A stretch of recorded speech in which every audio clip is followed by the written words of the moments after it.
ada terbersit bahwa kau lebih mulia. La yadkhulul jannah, tak masuk surga man kana fi qalbihi, siapa yang dalam hatinya mithqala habatin min khardal min kibrin, ada sombong sebesar biji sawi. Bagaimana kita dalam memilih teman? Saya punya banyak teman yang suka mabuk-mabukan. Mereka tak pernah menawari atau mengajak saya untuk minum alkohol karena mereka tahu saya tak suka. Bagaimana Pak Ustaz? Apakah pertemanan saya itu?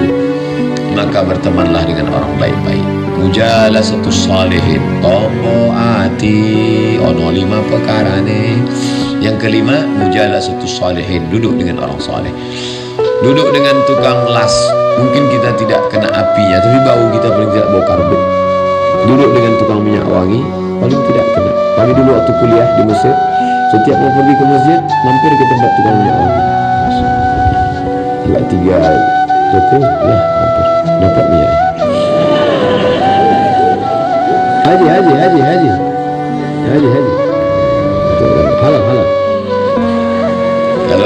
Kalau ada sahabat mengatakan uhibbuka fillah, aku cinta pada engkau karena Allah, jawabannya ahabbakallahu fima ahbabtani. Allah mencintaimu sebagaimana cintamu padaku. Sesama laki-laki, jangan sama bini orang.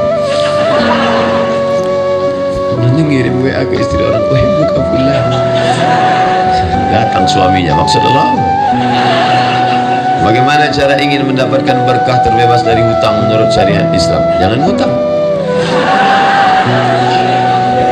Dulu ketika gaji guru 1,5 juta, dia khusyuk mengajar di kelas. Gajinya 1,5 juta, dia khusyuk mengajar di kelas. Kenapa? Karena dia hidup zuhud dan tawadhu. Dia isi motornya bensin 5.000, dia bisa ngajar 3 hari.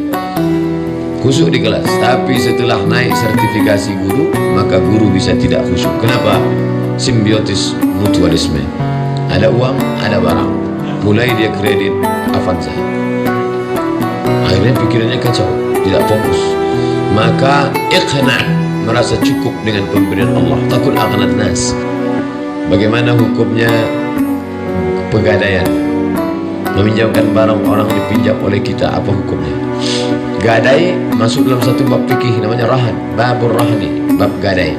Boleh gadai. Pak, minjam uang bapak 10 juta, saya takut nanti Ustaz larikan. Oke, kalau bapak takut, ini tanah saya 1 hektar sebagai jaminan, uang 10 juta. Nanti kalau sudah ada, saya kembalikan uang, saya balik. Ya, sementara uang saya pakai, maka tanah bapak pegang, jangan dipakai. Kalau dipakai, kullu qardin jarra naf'an fahuwa riba. Setiap pinjaman mengambil manfaat, maka manfaatnya itu riba. Meminjamkan barang orang lain yang dipinjam oleh kita. Meminjamkan barang orang lain yang dipinjam oleh kita. Kita minjam motor orang. Nah, motornya kita pinjamkan ke orang. Nah, ini bahaya. Apalagi kalau dia suka melarikan. Jangankan motor, anak gadis orang pun dilarikannya. Apalagi motor. Ini tanggung jawab kita 2 kali lipat. Oleh sebab itu kalau tidak betul-betul amanah, jangan, bahaya. Bagaimana menyikapi seorang ayah yang anak-anaknya tidak bertanggung jawab? Menyikapi seorang ayahnya anak-anak yang tidak bertanggung jawab. Ayah tidak bertanggung jawab, maka di akhirat akan dituntut karena dia zalim. Ittaqus zulma, takutlah kamu perbuatan zalim. Fa inna zulma zulumatun yaumal qiyamah. Perbuatan zalim akan jadi kegelapan pada hari kiamat. Adapun anak-anak yang tidak bertanggung jawab pada orang tua. Ustaz, ya, emak kami sudah meninggal, terus ayah kami tidak kami kasih nikah. Oh, ini bahaya.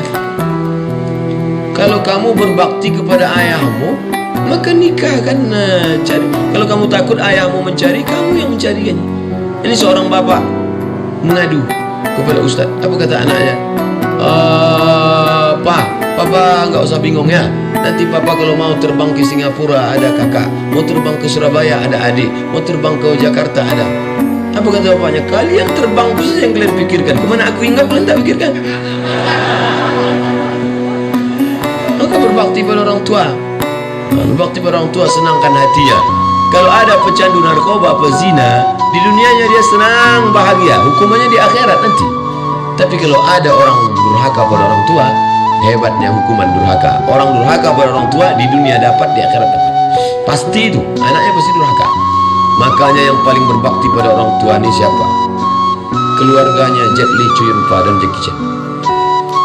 Cina itu berbakti pada orang tua. Saya pergi ke mall di Malaysia.